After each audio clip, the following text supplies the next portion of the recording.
rumbidzwai muongwe munamatwe nguva yamangwananano. Rumbidzwai panyika sezvamunoitwa kudenga, nekuti ndimi makafanira rumbidzo. Ndakutendai kunguva naino nekuti mandipa mukana nevandichagoverana nawo, naiwo vapei nzeve dzekunzwisisa. Ndichatenda kuivhangeri yenyu zvazvino nokusingaperi. Mbiri yake nchiti amen. Ndine timu yangu nhasi inonzi rudo.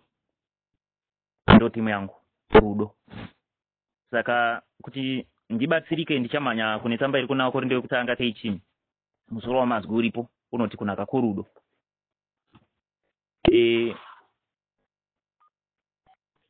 Pano pari kutaurwa kana pachinzi kunaka kwerudo, zviri kuenda kunoreva izvo kuti mukunge tiine rudo zvakanakirei kunge tiine rudo.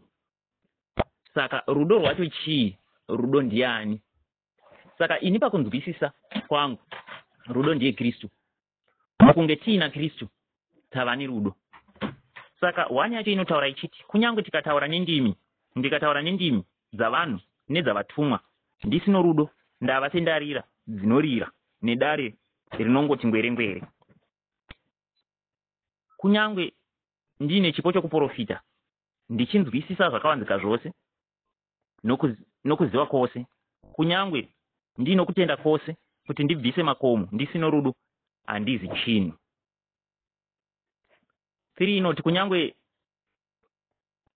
ndagovera varombo zvose zvandinazvo, kunyange ndikaita muviri wangu kuti ndipiswe, ndisino rudo handibatsirwi chinhu.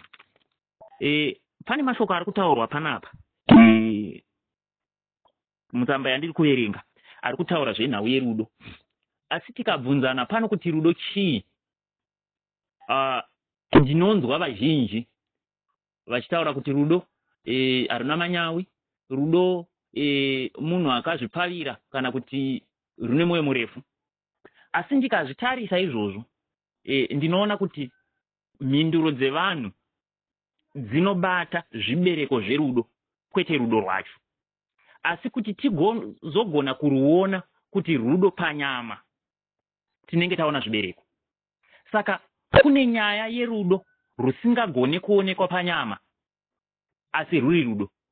Nekuti rudo ndiye Kristu. Saka kuti tinzi tava nerudo ndokunge tagamuchira Kristu. Saka pano tsamba yangu iri kutaura kuti kunyange tikataura nendimi dzevanhu nadzavatumwa, paenda kunopatsanurwa zviviri zvazvo, inova isiriyo nyaya zvangu yandiri kutaura nhasi pamusoro pendimi, kuti kune dzevanhu nedzevatumwa. Kunyange tikanzwisisa zvakavanzika, tisina rudo hatisi chinhu. Saka tiri kuona isusu, kune mushumiri akambotaura akataura kuti kune mweya waMwari kwoita zvipo zvomweya. Saka vamwe manje vakabatira pazvipo vakati ndo mweya waMwari wacho. Zvimwe chete izvo panyaya yerudo, vamwe vanoona mabasa voti irudo. Asi tsamba yangu manje ichizoenda ichipatsanura inotaura kuti harina manyawi, kureva izvo kuti mumwe munhu anogona kuita manyawi mukafungidzira kuti ane rudo, maona mabasa musina kuona rudo rwacho. Saka pane nyaya yekuti rudo iro rumene haruyerwe nezvatinoita, nekuti zvatinoita tinogona kuzviita zviine kakufanana neane rudo, asi zvisiriro rudo rwacho. Nekuti tinogona kuita kupa, topa, asi kupa kwedu tisina kukupa nerudo, takupa nemanyawi kana kuti takupa kuti tionekwe. Saka izvozvo manje harugoni kuti runzi rudo, asi zvine zvibereko zvakada kufanana nezverudo.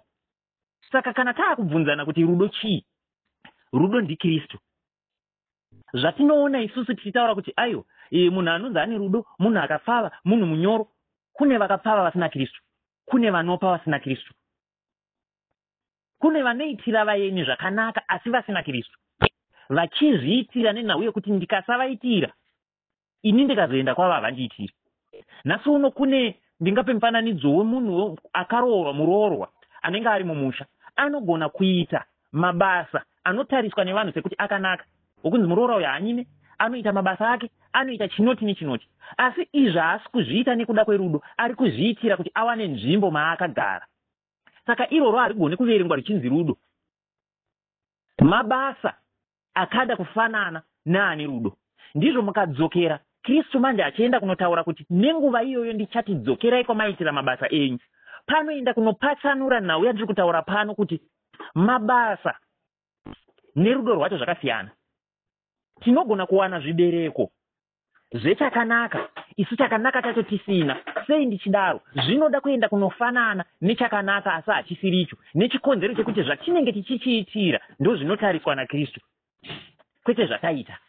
Kristu haatarise zvataita. Saka kana taakutaura kuti vanhu vane rudo, kune vamwe vanhu vanotonongedzwa musociety kuti nenge ane rudo, asi Kristu achimutarisa anotaura kuti haana. Anotarisa zvaaitira zvacho, zvinhu zvaaita. Saka zvaaita zvinogona kuda kufanana nezvinoitwa neane rudo, asi zvisiri zvaitwa nerudo. Saka inozoenderera yakuenda kunotaura nhau yezvibereko manje zverudo. Yakunzi rudo rune mwoyo murefu, rudo runo mwoyo munyoro, rudo harune godo, rudo harune manyawi. Izvi zvazvibereko zverudo, kwete rudo rwacho.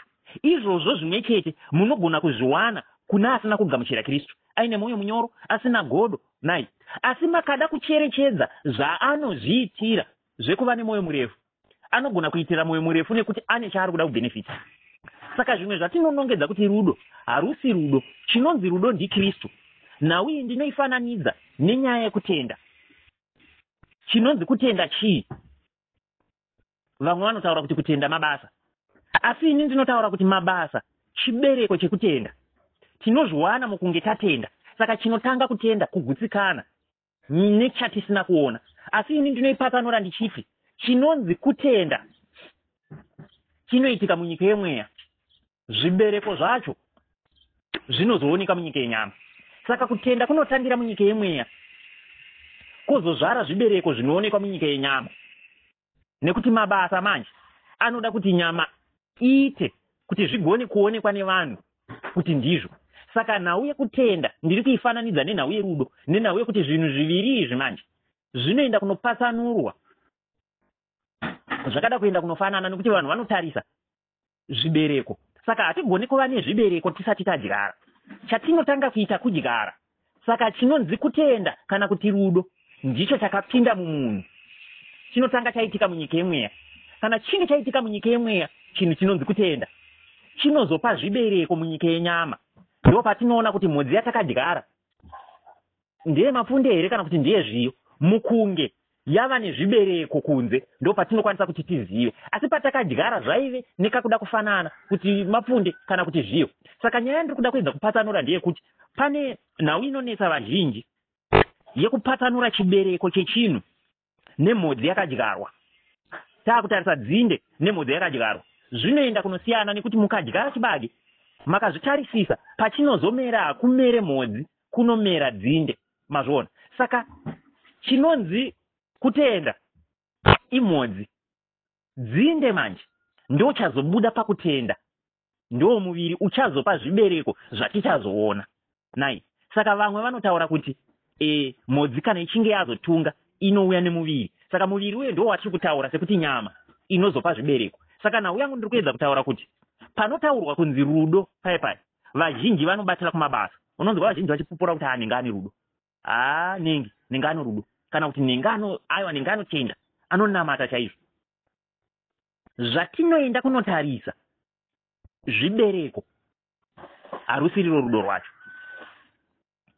nekuti chinonzi rudo manje chinozoenda kunonzverwa naKristu chiri mukati. Chikonzero chaita kuti uite izvozvo ndo rinonzi rudo, kwete chawaita chacho asi chawaitira.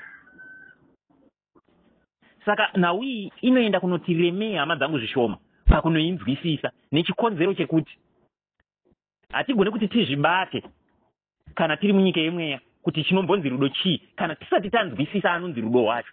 Saka chekutanga chinoda kunzwisiswa ndiye anonzi rudo wacho kuti ndiani, kuti tigone kunzwisisa kuti zvibereko zvake itaipi ipi yezvibereko. Mazvona.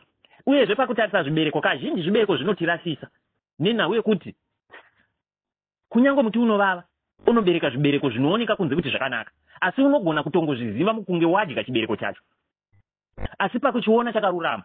Asi pakuchidya manje ndo pachinokupa muono wakasiyana wokutaura kuti ichi chibereko ichi hachisi chibereko chinotapira, asi wachiona sekunge chinotapira. Saka nhau yangu iri kutaura kuti vazhinji tinopatsanura rudo tichirutarisa pamabasa chinova chinhu chakaoma kuti tigone kupatsanura mabasa kuti rudo.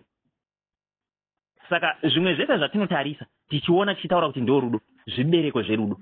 Saka ingova yamangwanana ano yanda kuti ndigoverana nevamwe kunhau yerudo. Ndinonzwa nhau iyi inoda kubatwa nevanhu vazhinji zvakanyanya. Ngativei nerudo, ngativei nerudo. Hatigone kuti munhu timuti ngativei nerudo nekuti rudo ndiKristu.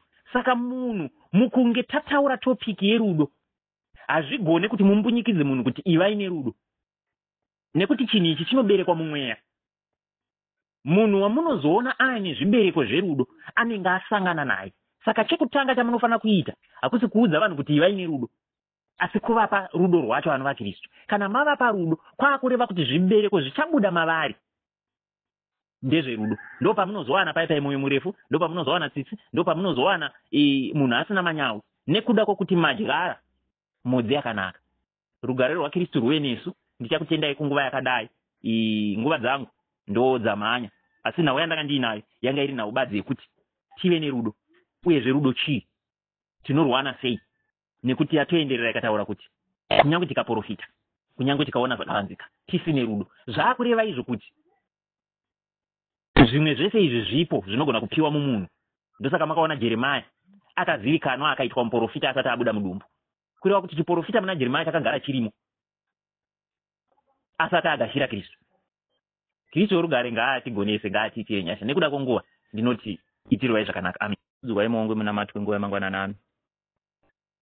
Rumbidzwai panyika sezvamunoitwa kudenga, nekuti ndimi makafanira rumbidzo. Ndakutendai kunguva naino nekuti mandipa mukana nevandichagoverana nawo, naiwo vapei nzeve dzekunzwisisa. Ndichatenda kuivhangeri yenyu zvazvino nokusingaperi. Mbiri yake nchiti amen. Ndine timu yangu nhasi inonzi rudo.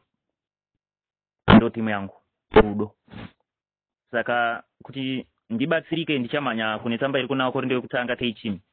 Musoro wamazwi uripo unoti kunaka kworudo.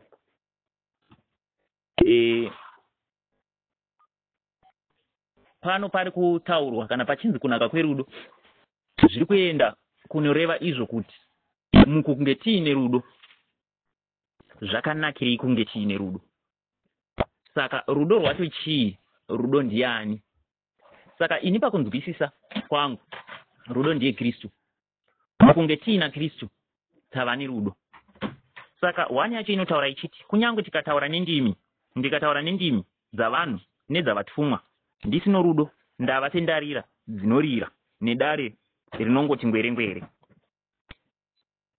Kunyange ndine chipo chokuprofita, ndichinzwisisa zvakavanzika zvose nokuziva kwose, kunyange ndino kutenda kwose kuti ndibvise makomo, ndisino rudo handizi chinhu.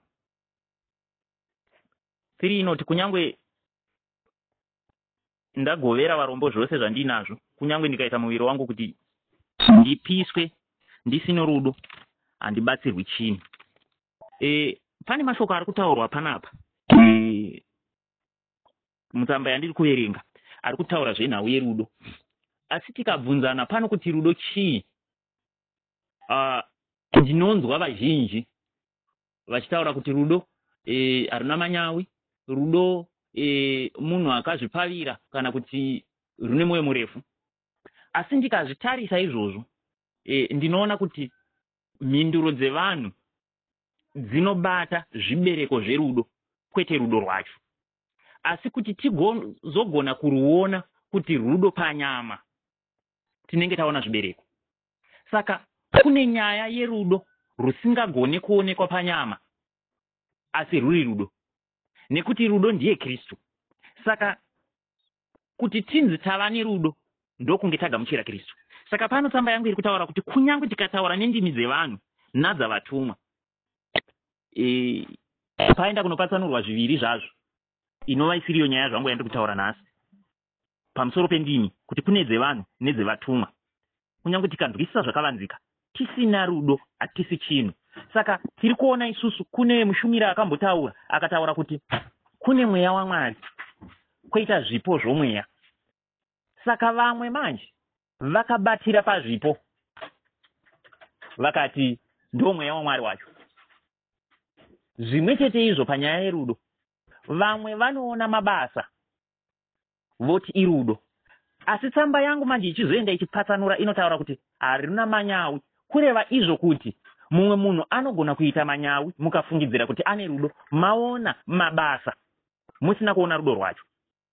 Saka pane nyaya yekuti rudo iro rumene haruyerwe nezvatinoita, nekuti zvatinoita tinogona kuzviita zviine kakufanana neane rudo, asi zvisiriro rudo rwacho, nekuti tinogona kuita kupa, topa, asi kupa kwedu tisina kukupa nerudo, takupa nemanyawi kana kuti takupa kuti tionekwe. Saka izvozvo manje harugoni kuti runzi rudo, asi zvine zvibereko zvakada kufanana nezverudo. Saka kana taakubvunzana kuti rudo chii, rudo ndiKristu. Zvatinoona isusu tichitaura kuti ayo munhu anonzi ane rudo, munhu akapfava, munhu munyoro, kune vakapfava vasina Kristu, kune vanopa vasina Kristu, kune vanoitira vaeni zvakanaka asi vasina Kristu, vachizviitira nenhau yekuti ndikasavaitira ini ndikazoenda kwavo havandiitiri. Nhasi uno kune ndingape mufananidzo wemunhu akaroorwa muroorwa anenge ari mumusha, anogona kuita mabasa anotariswa nevanhu sekuti akanaka, wokunzi muroorwa uyu haanyime, anoita mabasa ake, anoita chinoti nechinoti, asi izvi haasi kuzviita nekuda kwerudo, ari kuzviitira kuti awane nzvimbo maakagara. Saka iroro harigoni kuverengwa richinzi rudo. Mabasa akada kufanana neane rudo. Ndizvo mukadzokera Kristu manje achienda kunotaura kuti nenguva iyoyo ndichatidzokerai kwamaitira mabasa enyu. Panoenda kunopatsanura nhau yatiri kutaura pano kuti mabasa nerudo rwacho zvakasiyana. Tinogona kuwana zvibereko zvechakanaka, isu chakanaka tacho tisina. Sei ndichidaro? Zvinoda kuenda kunofanana nechakanaka asi hachisiricho, nechikonzero chekuti zvatinenge tichichiitira ndo zvinotariswa naKristu, kwete zvataita. Kristu haatarise zvataita. Saka kana taakutaura kuti vanhu vane rudo, kune vamwe vanhu vanotonongedzwa musociety kuti nhenga ane rudo, asi Kristu achimutarisa anotaura kuti haana, anotarisa zvaaitira zvacho, zvinhu zvaaita.